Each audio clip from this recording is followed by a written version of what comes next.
hope he's found alive. Well, I hope so too. Definitely did. Oh yeah, he's dead. He's not gonna be alive. You got anything to do with his death? No, she's dead. You just saw Samantha Wolford, currently realizing that cops found her husband's dead body. Now she'll try to do anything she can to convince detectives that this was nothing but a robbery gone wrong. And they grabbed me by the hair and started jerking me out of bed. When did they start tying you up? As soon as they got me out of the bed. But this supposed robbery is only a small part of Samantha's plan, because for months, this YouTuber turned murderer has been plotting out every step, every move, and every person she would use to commit the perfect crime. And what she doesn't know is that the very same people who were meant to help her are about to sell her out. Samantha is the ringleader. She's the one who orchestrated it. He said, we're gonna make it look like a home invasion. And that's when all hell breaks loose.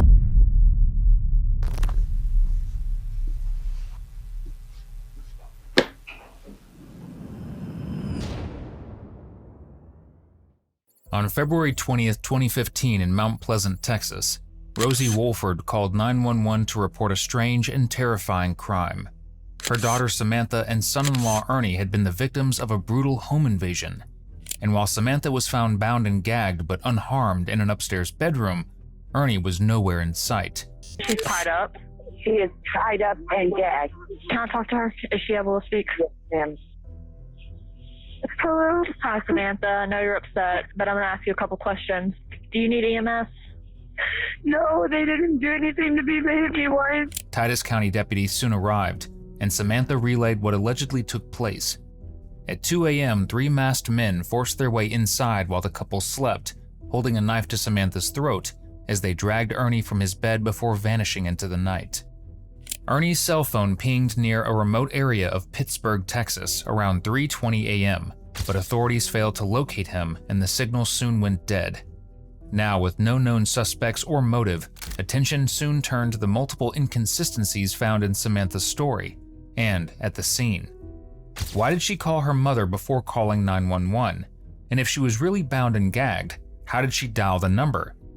While she claimed she dialed by pressing the phone with her face, investigators found this hard to believe, and despite Ernie allegedly being beaten as he was dragged outside, there was no blood found in the home.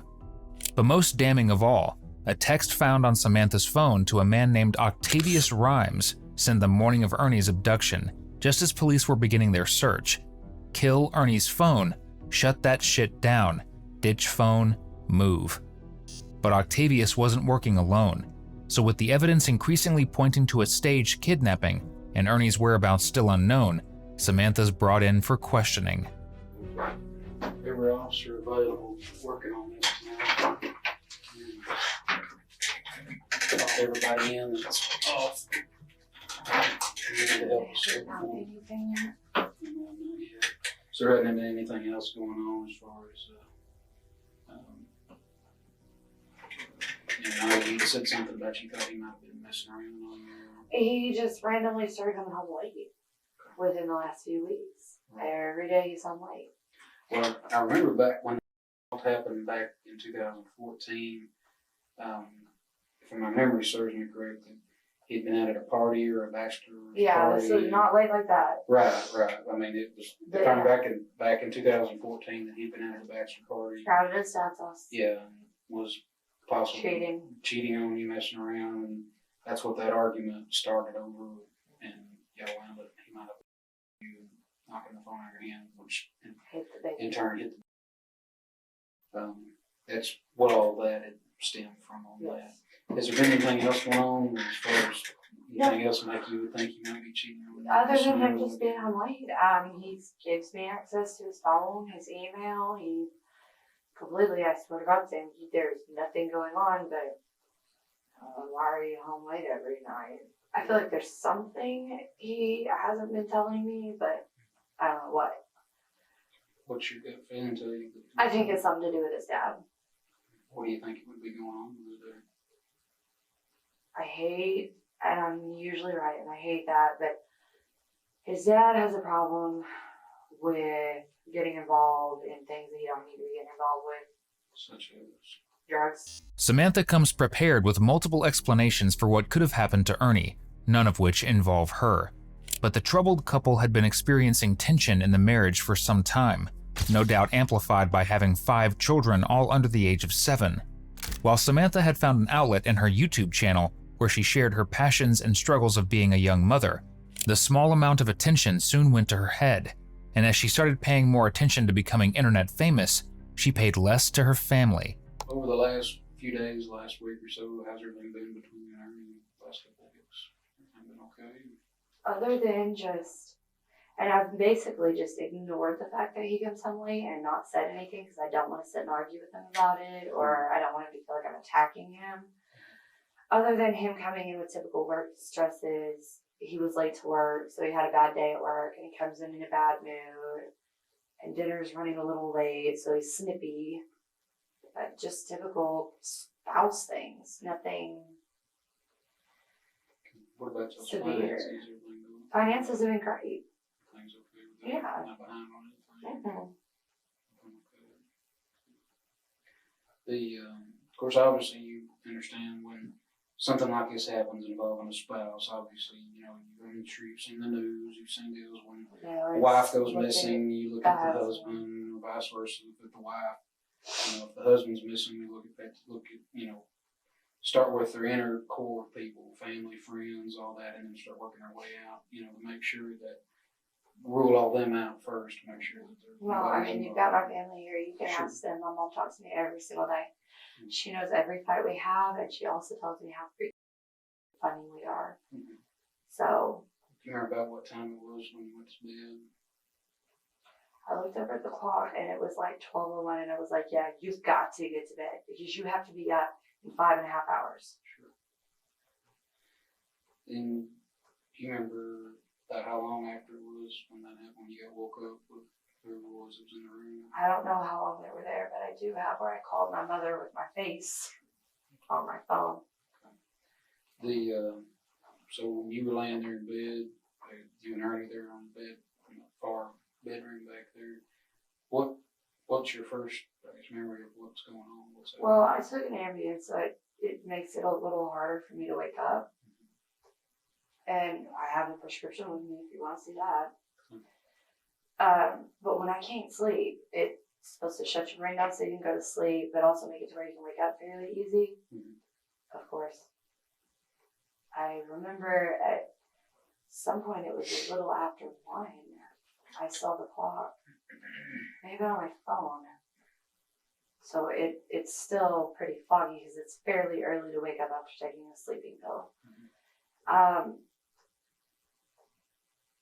Somebody jerking the blankets down, which startled me. Mm-hmm. And then something being pressed against my throat, and they grabbed me by the hair and started jerking me out of bed. I, at that point, wasn't even aware of what was going on with him until he already had me slammed face down on the ground and was tying my hands together. And I rolled my head and looked to the side and could see some commotion going on, but it was pitch black in my room. And they were all wearing black.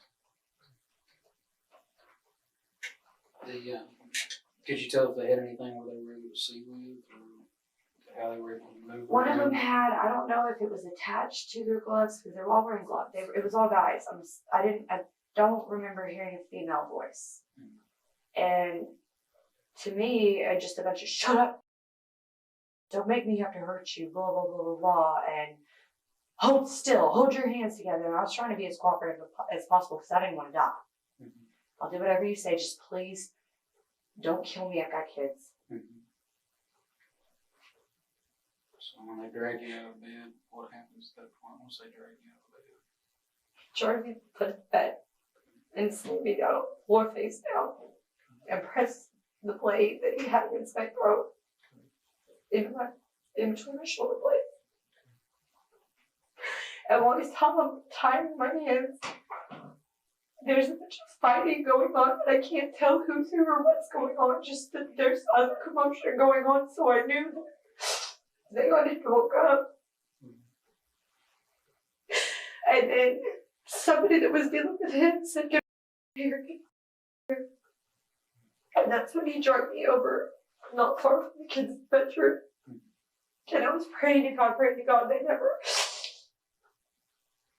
went over there and realized there was any kids in the house. And they kept hitting him. Every time I kept tying things around his head because my eyes were adjusting at this point, and I'm able to see more. And what they were wrapping around his face was white.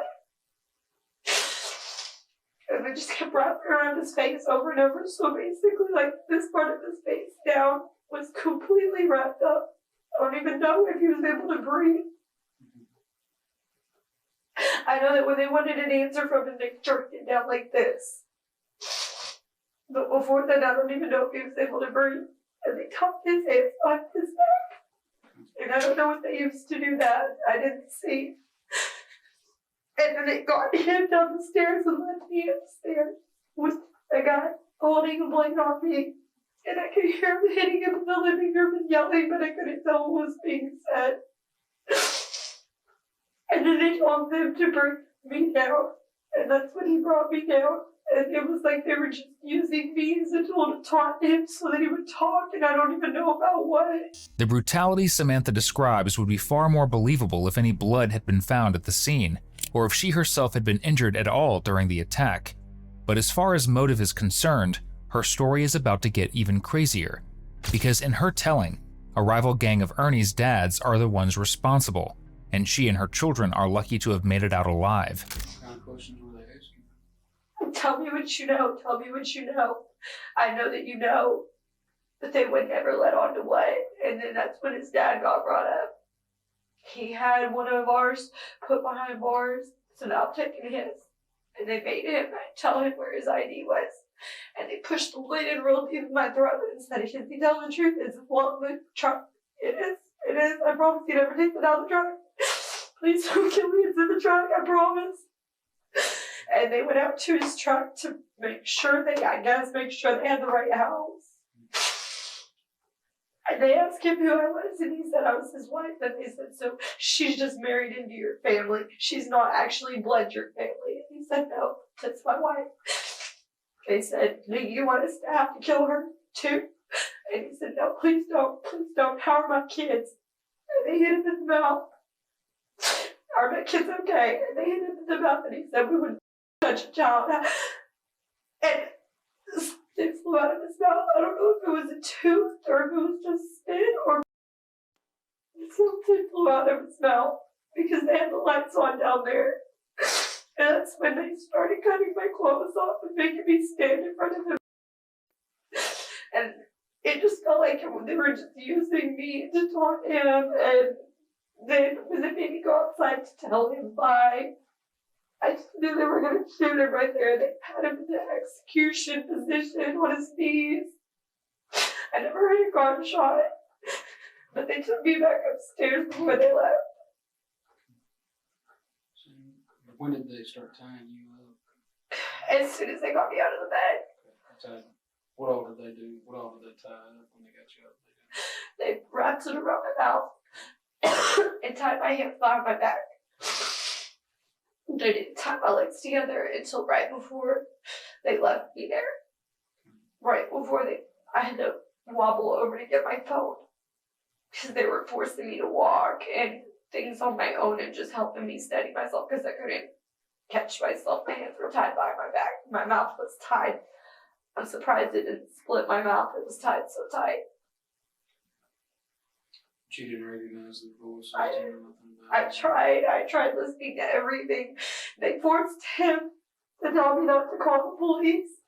And he said, "Don't call the police." And they punched me in the mouth with the gun and said, "That's not what I said for you to tell her." He said, "Please tell me what to say again. Please just repeat it." So they repeated it, and I couldn't understand what they were saying because they were so close to his face and growling in his ear. And he said, "Sam, don't call the police. I don't care what happens. Don't call the police because they'll come back and they'll kill all the kids. Promise me." And he was screaming at me, and I was like, I promise. And that's when they took me back upstairs. And there was a bunch more yelling and cussing, and I couldn't understand any of it. Once they took me upstairs, I couldn't understand what they were saying. Rather than every once in a while, I would pick up Ernie's name. And anybody that knows little Ernie, unless it's his family, doesn't call him Ernie. They call him Daghard.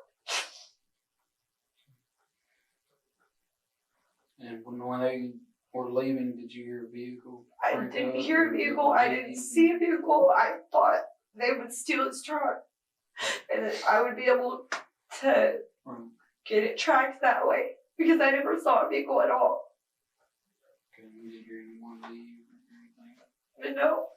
When I called my mom, I was terrified they were going to come back in. I hung up on her like twice because they did come back in the house rummaging around and digging through stuff. But I never heard or saw a vehicle until Brett showed up. That was the first vehicle I heard. So I don't know if they were close by or if they just parked a few roads over and carried him there. I don't know. Did you hear anything at all that they were saying or what they were talking about as far as... Not when I wasn't in the room.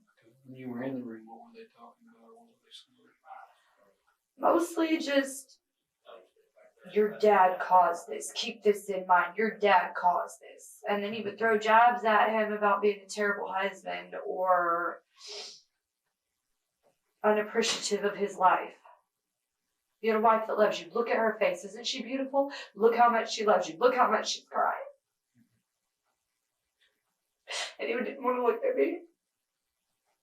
And so they hit him again. I know you said something about some money or... Yeah. He said, what do I have to do? Please don't kill me. What do I have to do? And he said, $20,000. You want to know what you have to do? Can you come up with $20,000 in the next 5 minutes? And he's kind of laughed. Which caused the hit him again. And he said, no, I can't come up with $20,000 in 5 minutes. You can take my truck. You can take whatever's in my wallet. I don't have much. But it's the only thing worth value I've got. And they had me standing in the doorway when they cut my clothes off. Right there in front of him, forcing him to watch, holding his head back and forcing him to watch. And you don't want anything to happen to your pretty little wife, do you? No, I don't. I'll cooperate. And they forced me to come and kneel down in front of him, like shove me down onto my knees. So we were face to face. I was on the hardwood floor, he was on the carpet. What were they saying when you... That's when they were asking him about the money and when he asked about the kids, because now I'm here in the living room with him. So he asked about the kids, and that's when they hit him in the face, and it looked like they knocked a tooth out. It was when I was right there face to face that I got the majority of what they were saying. While Samantha's clearly put some work into her story, she definitely hasn't thought of everything. Because even though she's tried her best to be convincing, there's now plenty of evidence to collect, including photographs of those alleged injuries to her face that no one seems to see but her. What it is obtain a GSR kit for your hands and then also photograph your injuries to your hands, your face, and your legs. Did you see any injuries to my face? Well, I've just got to photograph it. My aunt said she didn't see anything, but the Rangers were they hit me. I haven't even looked in the mirror.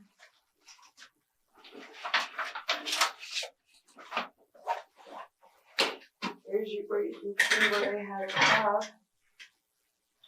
My mouth. But they had my ankles down over the top of pants, so I'm sure it really didn't do anything. You have no idea who might have taken him, who might have been them. The only thing I can think of is his dad screwed somebody around and they were trying to get back at him. Right. Okay. But you yourself, you didn't have any involvement in this? No. Nothing whatsoever? I had no idea that anything was going on until I was yanked out of bed. Okay. Have you been seeing anybody else? Or? No. Okay, so you haven't been. It's not another jealous boyfriend, nope. Nothing like that going on? Nope. Nobody? No, when we decided to work things out, He's had access to my phone to go through my phone. And when y'all were split up, was there anybody? No, I'd go out and visit my mom a lot and go to the bar there. And I met quite a few people that were friends and stuff, but nobody that was anything special. Nobody that you're into, nobody No. like that would have some kind of an attachment to you. No. Or anything. And as far as you yourself, you didn't have any involvement in this whatsoever. No. You and Ernie didn't get into a fight. No. Things didn't get out of hand. You didn't. No. You didn't shoot him. You didn't hit him with a bat. Or No. a piece of metal. Kick him in the face. You didn't do anything No. to cause any kind of injury. No. You're positive about that. Yes. And I'm Like not- I said, I'm not gonna if find out anything any different about that. 'Cause No. right now, what we've got is, I don't know if you're familiar with what they call tracking dogs. Okay, that track by scent and everything. I've got those dogs. They're probably already up at your house right now. That came from the prison in Boston. Okay, what they're That's gonna what do- I asked that guy. One of the other deputies was, "Can I give you some of his clothes? They're going to Go search they're the gonna- area where his they're cell phone they're gonna- pinged." They're going to be tracking that area where his cell phone. They're going to be tracking the area there at the house. But what I have to make sure from you is that you absolutely had no involvement in this whatsoever. No. Okay, so like I say, you two weren't fussing, you weren't No. fighting, didn't get out of hand, you didn't punch him, kick him, shoot No. him, nothing like that. And I'm not going to find out anything any different later once we get there, because the deputies, they're out there right now, basically searching your house from top to bottom for every piece of physical evidence that we can find. Anything that'll help them find it. Right. Well, like I said, that's why I want to make sure, because we're going to be checking your phone records, your family's phone records. Was there anybody in your family that's involved in this? Not that I'm aware of, no. So you had absolutely nothing to do with it? No, I had absolutely nothing to do with this. I would not be this cooperative if I did. Well, I mean, just because the person cooperated doesn't mean they didn't do something. Obviously, if someone wants to throw us off. Have I thought about it? Have I thought about it? Oh, more than once. Have I thought about shooting him if I had a gun? The thought is, and I'm not going to say the thought hasn't crossed my mind. He's had me to the point that I wanted to keep him. And that's what happened last night? No. He didn't have you to that point last night? No. We were not fighting at all. So what would get you to the point where you want to shoot him? To see him lay his hands on my kids. When's the last time you did that? Back when I had him arrested. When he hasn't laid And his I hands? informed the cops then, he's got to stay away from me because after doing this to my kids. Samantha's allegations that Ernie hurt the children were unsubstantiated, but she had placed a restraining order against him after a call to police in 2014. And even though the couple briefly separated, Samantha begged Ernie to come back, only to later turn him into authorities for supposedly violating the protective order. But according to those close to him, he was a loving and devoted father, and while divorce often came up, his biggest fear was losing his kids. So with a troubled marital history riddled with violence, the detective's skeptical about things now being sunshine and rainbows, even though Samantha continues denying any involvement. Things were fine. I hope you had fun, baby. And he was just so calm and happy and loving.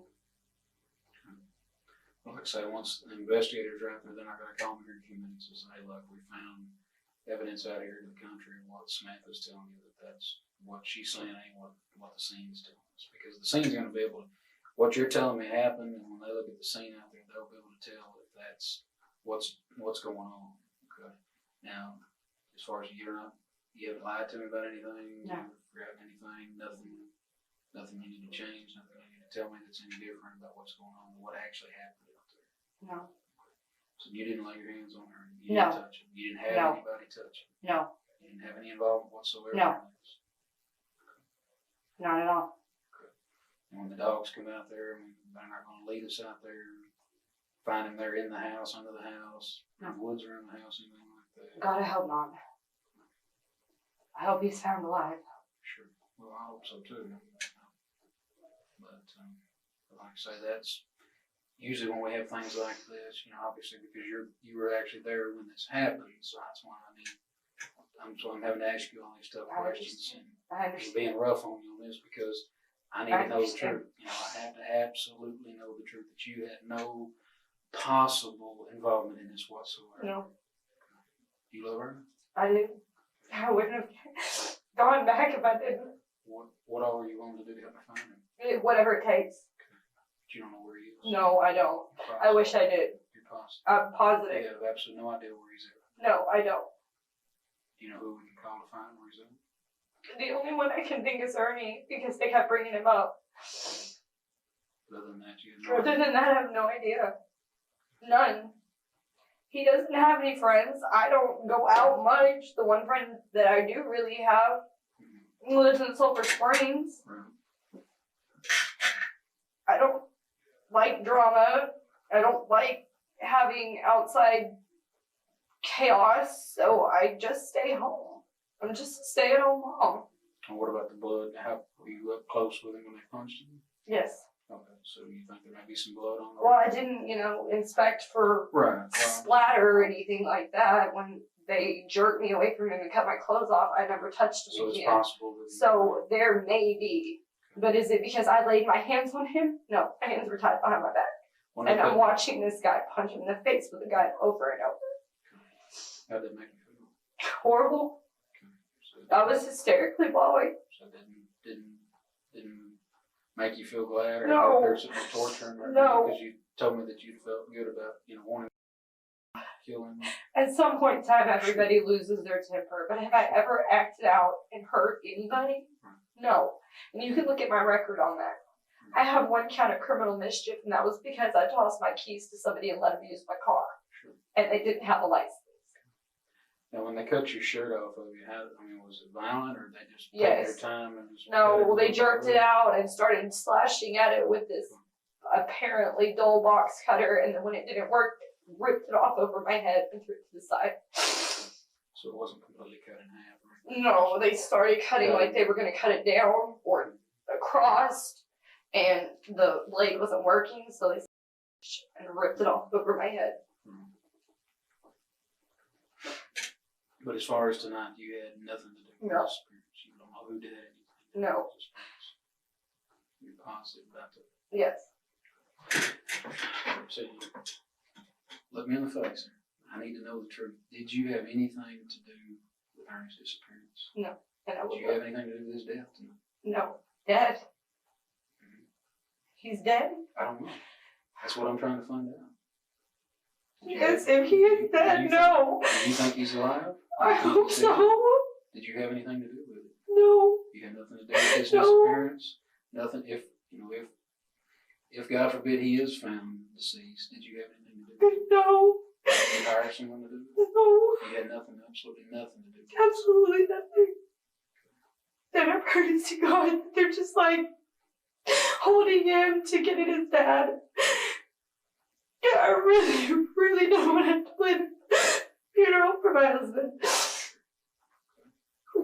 Well, like I say, the reason why I'm having to ask you these tough questions is I need to know. I need to be I absolutely. know that they always look at the spouse first. I have to be absolutely positively sure you had nothing to do with this.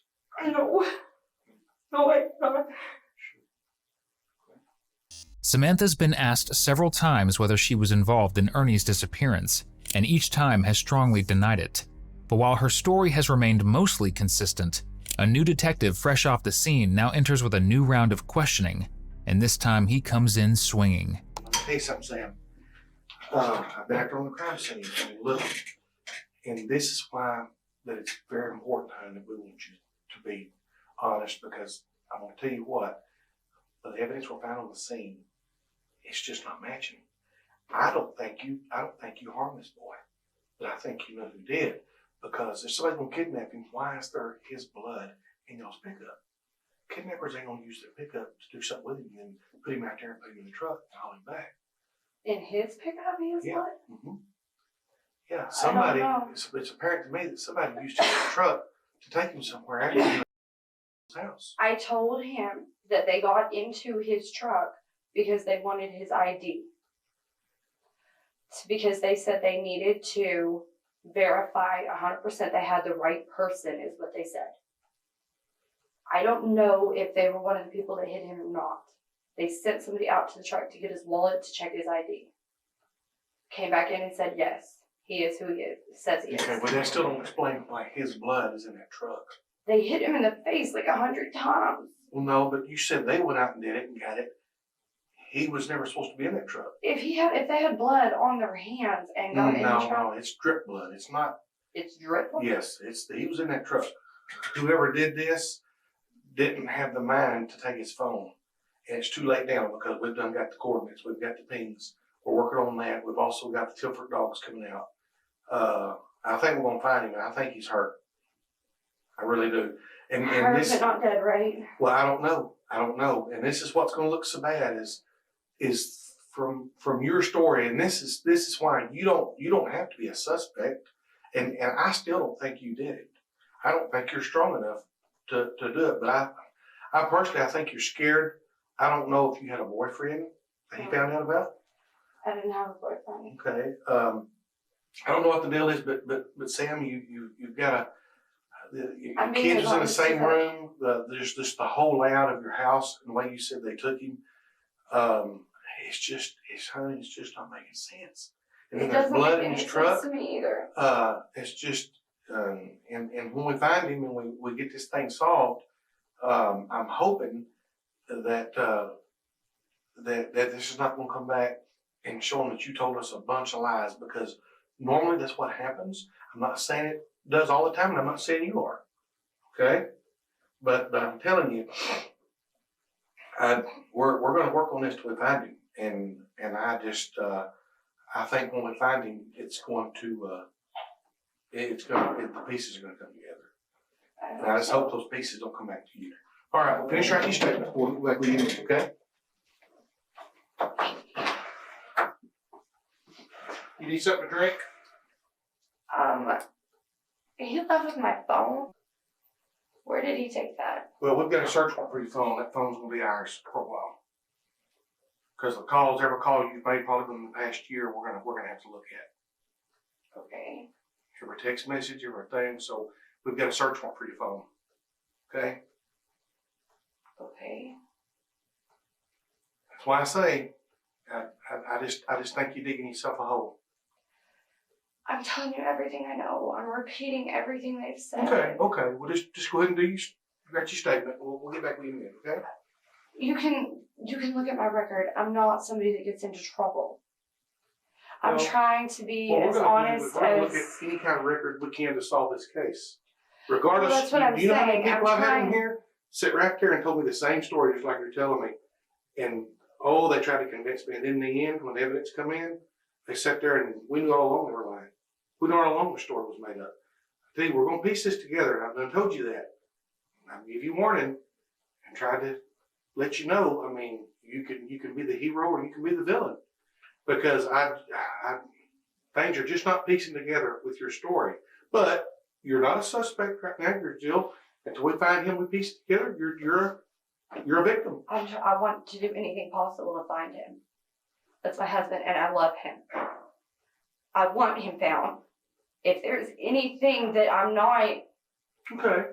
Well, and like I said, I'm not accusing you. No, I know, but I'm trying to be as cooperative as possible, and my nerves are worked up like crazy. I've never been through anything like this in my life. Okay, and I'm not accusing you of doing it. I'm just telling you the facts that we found. I'm just wanting to be honest with you. And I appreciate it. This is a little strange, but I mean, it certainly is doable. I mean, so we're just. And another thing you got to remember, the best way to prove that you didn't do this or have anything to do with it is to prove you're innocent. So we're going to work hard because if we can't find you guilty, then that's going to mean you're innocent. So that's just the way that we work. I mean, but a lot of time in the process, I'm just trying to tell you, when we find him, which we will, if we've caught you in any kind of lie at all, the DA's going to issue a warrant for you and arrest you. Of course. How long does that usually take? And I don't know. We're working in a on it. case like this, what if he knows that he's going to come out alive? I don't know. I have no idea. We're hoping he's still alive, but because that way he can tell us the story. But I'll be honest with you, I'm not real hopeful. I'm not real hopeful that we're going to find him alive. So here's the thing. That's Is why. there that much blood? Samantha, that's why it's very important, because people, for some reason, withhold information because they're scared.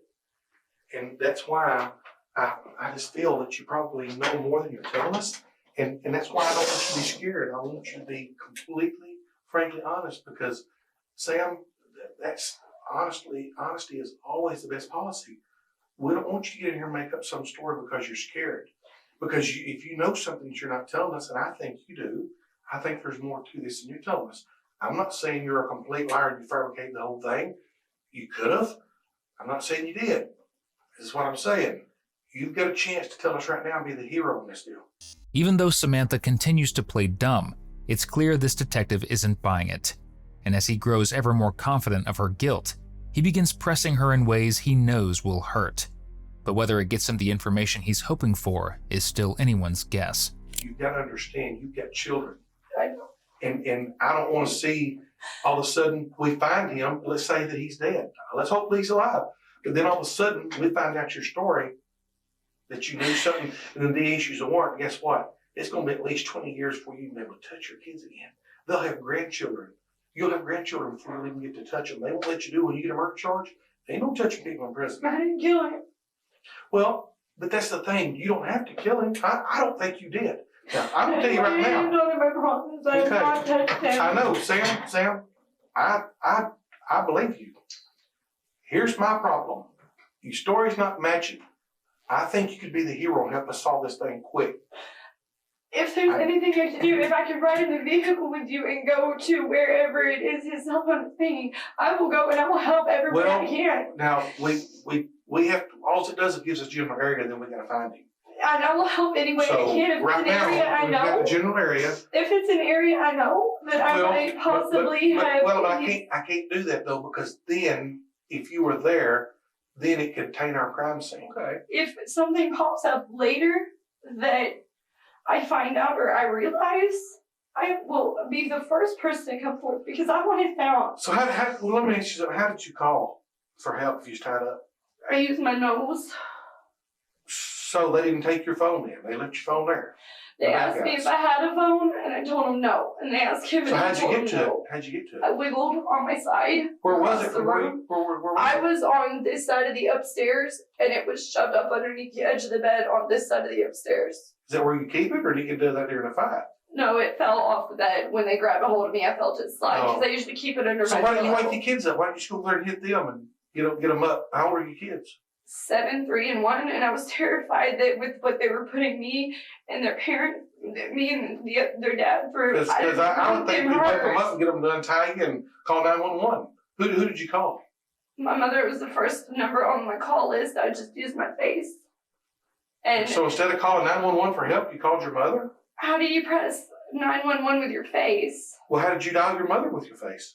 I didn't dial my mother. I just pushed the first thing that was on there. It had just happened to be my mom. Well, so you pushed it? Yeah, I just pushed my face against the phone. And that's the number it picked. I didn't try any particular one. I was just trying to call anyone. Oh, okay. So you didn't mean to call your mama? No, I was just calling anybody. See, 'cause I don't understand why you wake your 7-year-old up and say, hey, call 911, we got help. See, that's what I'm saying. Little things like this is what really, really looks odd. Still, it don't make you guilty. I'm not saying you did it. Who wants their 7-year-old? How do you I explain would. that If to I was me? tied up and I was afraid my spouse was fixing to die, I'd be waking my 7-year-old up and saying, hey, That thought call never 911 even and crossed untie my me. mind. My thought was get to the phone and get help. Never wake the kids up. That was never, that all along that was my big deal. Like, I didn't want them up. I didn't want them involved. If they were coming back, I didn't even want them to know there was kids in the house. What Samantha wants the detective to believe defies all logic, because despite the chaos and commotion of 3 armed men invading the home, she claims that none of her 5 children woke up during it.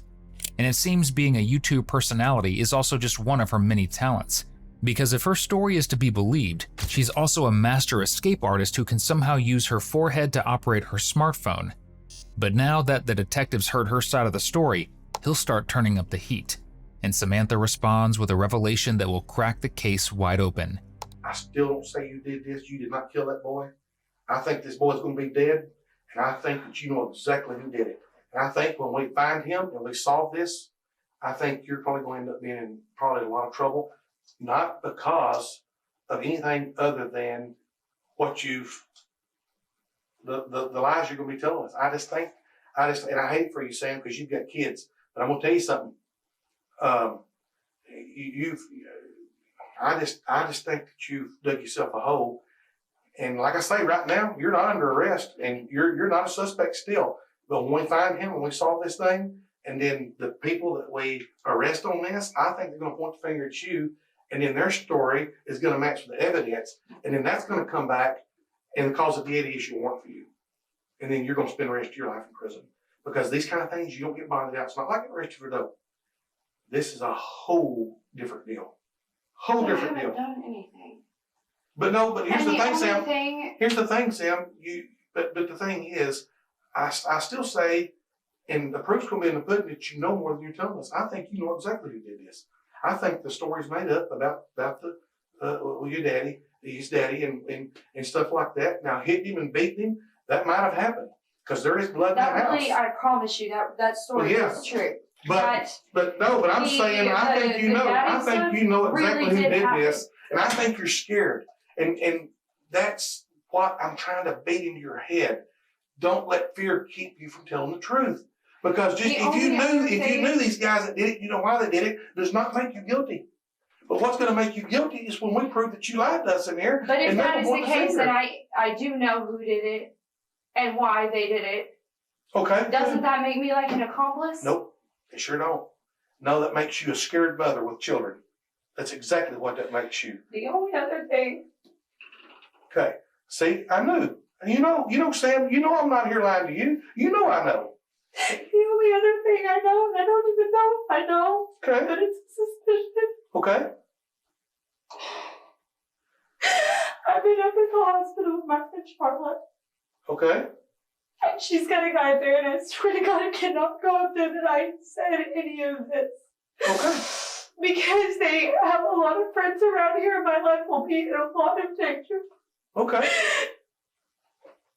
But the only other thing I know is venting to her and talking to her about problems like I just told you. I have a problem with talking to my friends about our problems. Mm-hmm. I don't have many of them.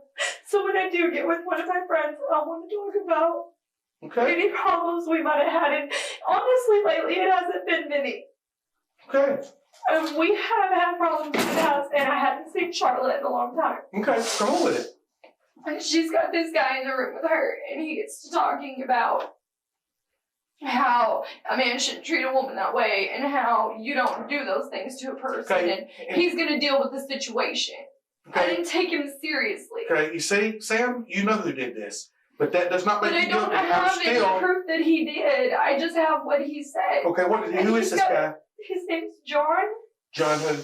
His Facebook is Rebel, John Rebel. It's John, I don't truly know his last name, but his Facebook says John Rebel. Okay, now let me tell you something, Sam.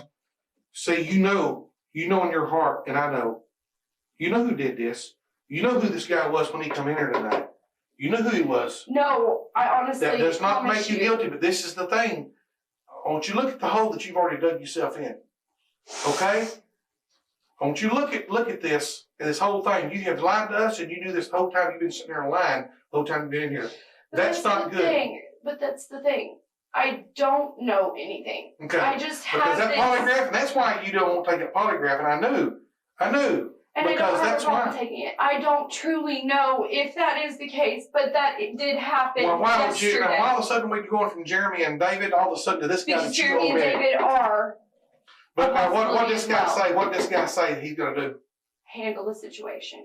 Seemingly out of nowhere, Samantha remembers what could be a crucial clue. And while a man literally threatening to murder your husband hours earlier is a detail she probably should have led with, it's better late than never. But when detectives track down this John Rebel, real name Jonathan Sanford, he'll tell them and show them far more than what Samantha was hoping for. From what I understood, supposing we were going out here, all I was supposed to do was pull up, sit outside, they were going to go in, supposedly rough the dude up. Mm-hmm. This is what I was being told, but at the same time, I keep getting And don't forget, you got a newborn baby you're looking after, blah, blah, blah, this and that, right? So to me, Why are they gonna apparently, just be honest with me? Apparently, from my understanding, JoJo was pissed off because me and Tay were outside at the hospital earlier that day, and she was telling us how her husband be treating her and about some other stuff in her past, about her being stuff like that, right? Mm-hmm. And of course, that makes me and Tay both pissed off. Then when we got back to the house, Tay told JoJo, because JoJo, first time meeting her, ain't never met her a day before.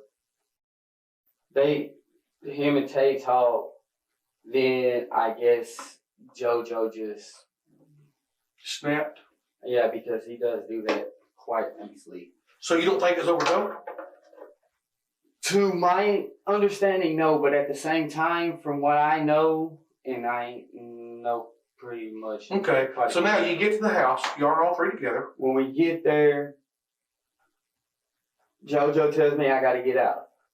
I'm all right. I thought I was supposed to sit in the vehicle. He said, "Nah, you gonna come up in here with me too." Did he have anything that would scare you? Yeah. Matter of fact, I could go and hand it to you because I know where he has it. Surprisingly, one key aspect of Samantha's story seems to check out. But while she did in fact meet Jonathan at the hospital the day before, he wasn't the only new friend she made. Because Jose Ponce and Octavius Rhymes also heard about her problems with Ernie and were all too eager to do something about them. So the three men snuck into the house later that night, ready to reap revenge for the woman they barely knew. JoJo, me, and then the last dude, we go up. Then JoJo sits there, and that's when all hell breaks loose. Beat the living hell out the dude. Honestly, me personally, I do not believe Samantha really had a hand to play in it. I think that what she was saying just kind of got took too far. Okay, so what happened? Who beat the hell out of him? JoJo and the other guy. And after they beat the hell out of him upstairs, then what happened? He got drugged downstairs, got put next to the door. The other dude was upstairs, brought her down. Okay. They brought her down first. He did. The other guy brought her down first. And then JoJo made me come down. The dude came down, and he come down. The whole time he's got the gun to the dude's head. JoJo kicks the fool in the mouth, tells me to pick him up. I pick him back up, sit him back down. Other dude comes in with her, puts her in front of him. JoJo makes the dude look at her, starts talking about how, now what do you think you can do? Because the dude said, all I want to do is be with my kids. Please don't hurt my kids. JoJo said, well, what are you talking about? Like, what do you mean? He said, what can I do to fix this? They start laughing. JoJo said, well, what do you think you can do? You think you can come up with 20 grand in 5 minutes? Oh boy, just shakes his head like, who the hell can come up with 20 grand in 5 minutes in the first place? He gets kicked in the mouth again. He just has froze and he's still not coherent. But he's coherent enough where all we hear is truck. So they're like, well, where's truck keys? JoJo finds them beside the bed. From there, everything went from inside the house to outside the house. When we got outside the house, they had him up against the truck, hands still behind the back, had his face down like this. What part of the truck? The hood of the truck. Okay, that makes sense. That's where, okay. They went through the truck. The other dude that was there caught the fool in the ribs 2 or 3 times. A big log, like what you would throw in your fireplace. I mean, I'm pretty sure if you looked around the front of the truck somewhere, you might find it or something. It's just like a fire log. It's round. It ain't been split. And he popped that fool 2 or 3 times in the ribs. JoJo kicked him 1 or 2 more times in the face. They were talking about take the truck. And then the other guy starts saying something to him. They're going whispering. And then JoJo's like, never mind, get back in the driver's seat, you're driving. we leave. As we're going, they tell me, all right, go here, we'll drive. We go all the way out to the country. Get out to the country. Next thing I know, they walk off. By themselves? No, they walk off, stop, like they go off over here, like, okay. Let me see that card real quick. Okay, like, this is the wooded area, there's a creek bed here, we're parked here. Alright, they walk off around this way a little bit. Stop. You can see them through the trees, you can't really see them though. JoJo comes back around, tells me, hey, bring me a cigarette, and come on. So I get out, walk, and I'm like, man, what's up? We go over here, and then all of a sudden they start cutting, I'm talking about straight thorn action, nothing but thorn bush. Go back in there, JoJo tells me, all right, stay there. So I stay back here. They come off a little bit deeper. A few minutes later, here they are coming back out. I'm like, man, what's up? They're all like, shit, go start the vehicle. Go start the vehicle, he throws me the keys. So I'm like, what the f-? So I start running back to the vehicle, and in my mind process, this is my neck of the woods now. So you know where you're at? Yeah, this is my neck of the We're woods. fixing to go out there, me and you. We're going back out there. Detectives then did exactly that, and Jonathan walked them through the wooded area to where Ernie was killed with a single gunshot. This is where they made me stop. They just sit right here like this. I didn't go in? I didn't. Okay. That's what I was gonna say. You follow the game trail. My guess is they would follow the game trail because I got him. Okay. You stay right here, bro. Y'all keep sitting right here. Yeah, see the body. See that? Yeah. That's him.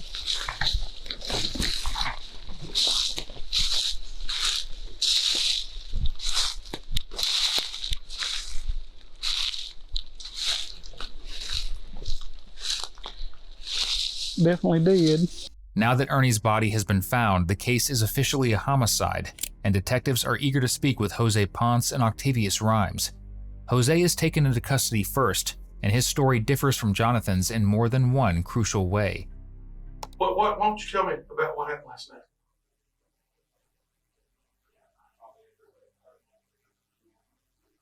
Well, I mean,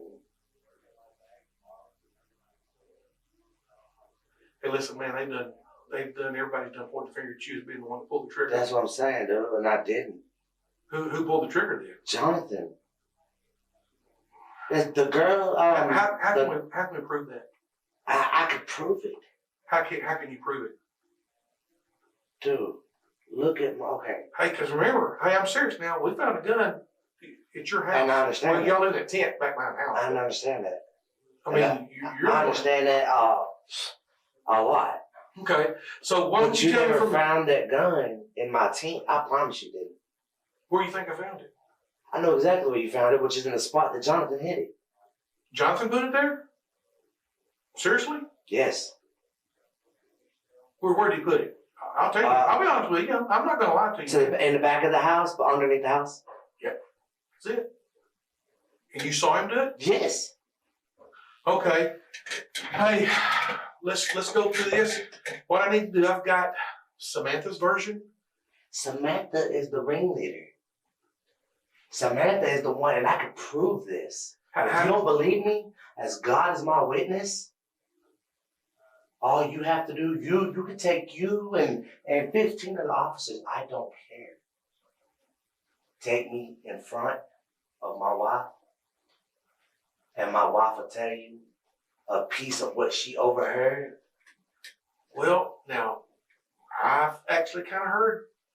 And my wife will tell you, she's the one who orchestrated it. Jonathan pulls me to the side. Say, cuz, I need to talk to you. I don't know what's up. He's like, look. Old girl, talking about Samantha. Uh-huh. He said, Samantha, wants us to, do something. I said, wait. Samantha wants you to do something. What do you want me to do? talking about him. He said, I just need your help. He said, it's a 3-man job. I said, okay, well, what is it? He said, look, I've already got, and I put this on my life, on my son's life. I've already got the layout of the whole house. You know, the room is upstairs and this and that. And I said, okay. And he said, we're going to make it look like a home invasion. I said, okay, so what exactly is it, you know what I'm saying, that the girl wants, right? And he wouldn't tell me full details until we went to the place. All of a sudden, he tells me, he said, look, I just need you to stand guard. He said, the way it's going to happen, he said, we're going to go in quietly. We're going to go upstairs. He said, all I need you to do is just stand guard and make sure that he doesn't try to grab a weapon or anything and try to use it. I said, all right, cool. Well, he said, he said, he said, we're going to, basically, he said, beat him up a little bit, whatever, tie him up. He said, and take him for a ride with us. I said, okay. All right. Jose's version of events is the exact mirror opposite of Jonathan's. In both men's telling, they were just helpless bystanders, in the wrong place at the wrong time, and it was the other man who pulled the trigger. But regardless of who did the beating and shooting, no one did a thing to stop it, and that means all of them played a hand in Ernie's death. I didn't know the girl. I didn't know where she lived or anything. You know, I didn't know what the hell I was walking into when I walked in the house. So that's why I was the third guy in. So you just thought they was going to go in there and just slap him around a little bit because it's mad at him? Yeah, because she's the one who told him, and I quote, he beats on the kids, he beats on me, and this and that, he treats me like shit, and da-da-da. So Jonathan took that as in consideration to, like I said, I thought slap him around, beat him up. Let's be honest. While it's hard to know who's being honest in this trio of killers, it was later determined to be Jose who pulled the trigger. But it was all Samantha's plan, and her careless actions that would seal their fate. Authorities retrieved cell phone data from texts and calls she reportedly deleted, ones linking her directly to her 3 accomplices. Authorities also learned that she had bit parts in a pair of low-budget zombie movies and convinced the killer she could act her way out of any charges. Needless to say, she failed miserably. Jose Ponce and Jonathan Sanford each pled guilty to aggravated kidnapping and murder and were sentenced to 50 years in prison. Octavius Rhymes was first convicted of aggravated kidnapping and sentenced to 23 years in prison. He was then separately convicted of murder and sentenced to 75 years. The sentences will be served consecutively for a total of 98 years. Samantha Wolford was convicted of aggravated kidnapping and sentenced to 50 years in prison. She stood trial again in September 2017 and was found guilty of murder and sentenced to an additional 99 years to be served consecutively for a total of 149 years. Thank you for watching today's video. Whether you're new here or have been with us for a while, check out one of the craziest cases I've ever covered right here, or one of my newest uploads right here.